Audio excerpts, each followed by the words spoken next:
Hey, what is up, everyone? Soma here, back at you with another video. I've got great news for you PlayStation fans. The PS5 reveal date is set for next week. So yeah, Sony confirms that it will be pulling the curtain back on its highly anticipated PlayStation 5 console during the first week of June 2020. So yeah, next week. I'm excited. I don't know about you guys, but I'm excited. Anyway, so Sony confirms that the PS5 will finally be shown off in all of its next-gen glory during the first week of June.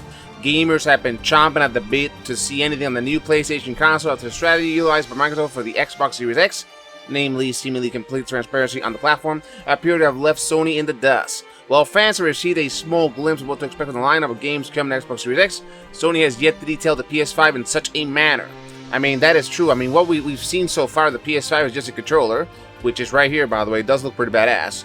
But anyway, so truth be told, fans don't even know what the PS5 console will look like yet. Something that Microsoft revealed for the Xbox Series X before 2020 even began. That's true.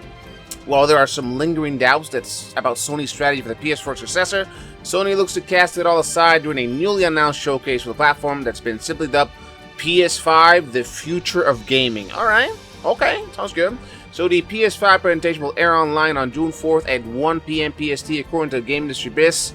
The showcase will focus on games releasing for the new PlayStation, while speculation has made Horizon Dawn seem like a likely candidate for an appearance. Oh my god, I loved Horizon Zero Dawn. So Horizon Zero Dawn 2, that's pretty obvious it will be PS5 exclusive, obviously. Anyway, so the truth of the matter is that Sony has managed to keep details very well concealed. As a result, there are sure to be a few fantastic surprises for gamers eager to take a plunge into the next generation of gaming. Here's the trailer, by the way. We can just check it out real quick.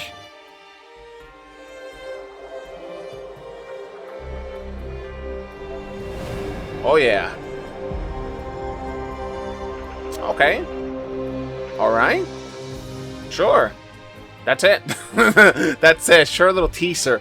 They weren't kidding. 15 seconds there. So anyway, so the above teaser doesn't do much to set the scene for what fans can expect on the showcase, but it did offer one surprising glimpse, namely that the PS5's DualSense controller pieces may be offering a black option. I did notice that, yeah.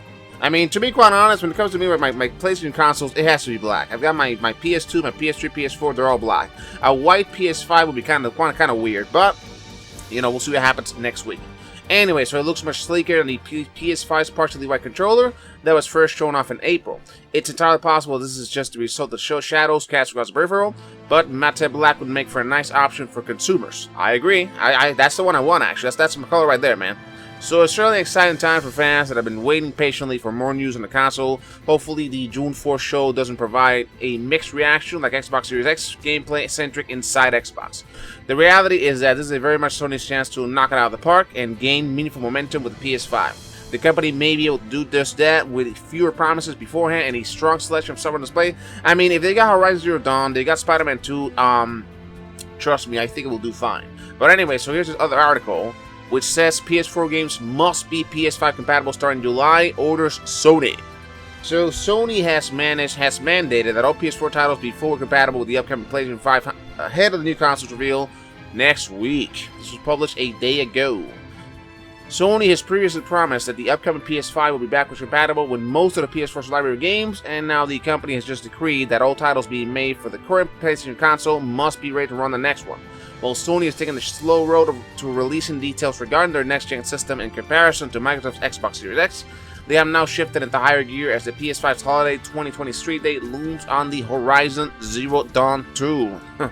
One of the many topics frequently brought up while discussing the PS5, or any next-gen console for that matter, is backwards compatibility, which would allow the system to play games from past PlayStation consoles in addition to its own. I mean, not really a deal-breaker for me, but I wouldn't mind, to be honest.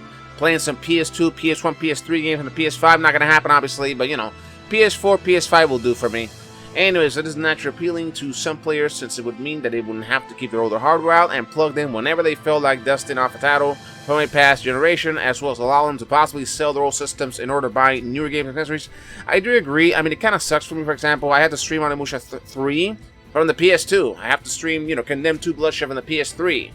You know what I mean? Like, it would be cool be able to say, you know what, if I want to stream a PS4 game, I can just stream it from the PS5, and you know, that kind of thing. You know, it will be much easier for streamers as well.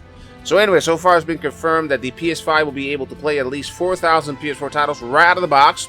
Sounds good. And a recent development confirms that this list will include every game released from July onward. But how many games are coming out in July? Anyway, I mean July onward till the PS5 arrives anyway. So according to a report by Eurogamer earlier today, Sony has mandated that all PS4 titles in development must be forward compatible with the PS5 effective July 13. Responsibility for ensuring this will fall to the developers in charge of these games, although Sony will provide them with details on how to test their product for PS5 compatibility. The criteria of which consists of the game in question being able to run the submission code on the next-gen machine without issue and allowing all the same features that will be available on the PS4. I mean, yeah, that's BC right there in a nutshell, right?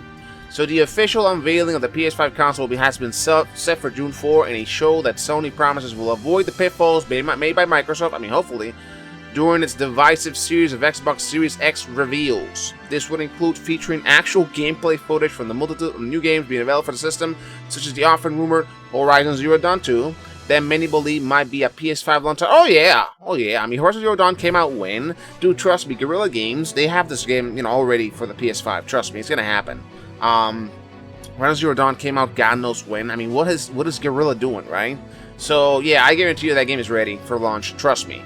So with this new PS5 reveal in the cards for next week, it only makes sense for Sony to want its developers to look to the future while crafting new games, especially when it comes to ensuring that those games will be able to carry over into their next-gen console generation.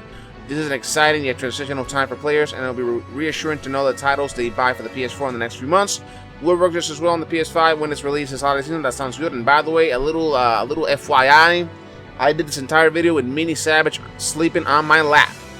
Just thought I'd let you guys know. That would be my cat, actually, in case you guys don't know.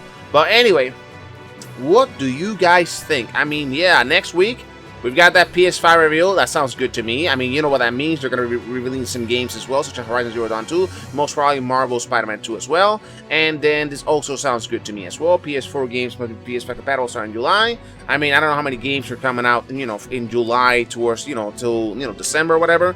But, I mean, that sounds good. We're getting some BC for the PS5 as well. I mean, that sounds good to me. What do you guys think? Please let me know in the comment section. And thank you. I appreciate it. And also, thank you very much for the video. Appreciate it. And please don't forget to comment and subscribe for more videos like this one. I will see you guys soon in another one. Later.